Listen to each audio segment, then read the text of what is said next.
Hi again. I am back with some more helpful information for my curly community, and we are going to be talking today about the safest ways to detangle your hair, and I'm going to give you some explanations behind that. But real quick, in case you don't know me, my name is Stephanie Marrow. I'm a master curly hair specialist, and I live in Orlando, Florida. And I just wanted to share some exciting news with you guys if you haven't heard it already. But there is going to be the first legislation ever to require that cosmetology students learn about texture, natural texture in cosmetology school.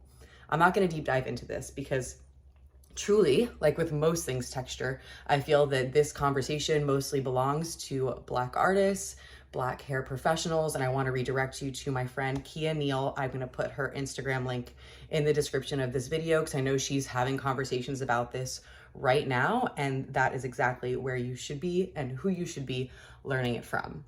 Now, that being said, this is really exciting. It's a move in the right direction for sure. So I'm excited to learn more about it. Way back in the day, I actually had on my vision board that I would create a curriculum for cosmetology schools to learn curly hair. But now, as in my years of wisdom, I much better understand that those opportunities should be had by Black hair professionals. And I can't wait to see those opportunities come to fruition. So, detangling. I have clients ask me all the time, what's the safest way for me to detangle my hair? So many of them rely on tools like brushes and combs. And when you come to me, you're going to find me using my fingers to detangle and style. And that's because I believe that not only can my fingers do anything that a brush can do, but they also are a safer way to detangle the hair, to reduce breakage, and to style. So a lot of people are using brushes as a tool as well to style, to create a curl pattern that their hair does not naturally do. Now, I do think that there are circumstances in which that might be the only way to get the curl pattern that the person desires. And I believe everyone should have the opportunity to have their hair look the way that they want it to, whether it's natural to them or not. And then the other opinion that I have about it is that if someone is doing this and their goal though is for their natural curl pattern, the pattern that naturally occurs to get to its healthiest state, that the only way to do that is to finger style, to stop using brushes that force the hair into a curl pattern that's not natural to the hair. So your hair has memory to it. And what you want is for that memory to be the natural curl pattern, because anything that's unnatural to it, it's not going to come to that position easily and to look as healthy as your hair would if it dries into its natural formation and gets that nice, strong internal bond. I say like bonding from the inside out versus like using products and tools to create like a fake bond and curl pattern.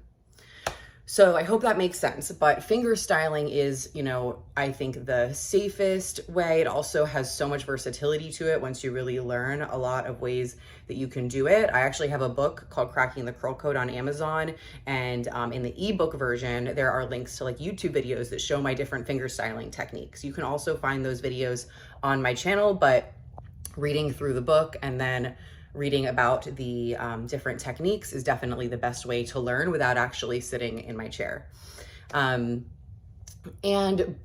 if you cannot use your hands, you are just like, I just can't do it, my knots are too crazy, there's just no way, it's not for me, then the next best thing would be a wide tooth comb. And that's just because it's not going to cause a lot of tension on your hair. Hair is weakest when it's wet. And if we're pulling on it with a lot of tension, that can definitely cause breakage to the hair strands. And I don't think anybody wishes for breakage in their hair.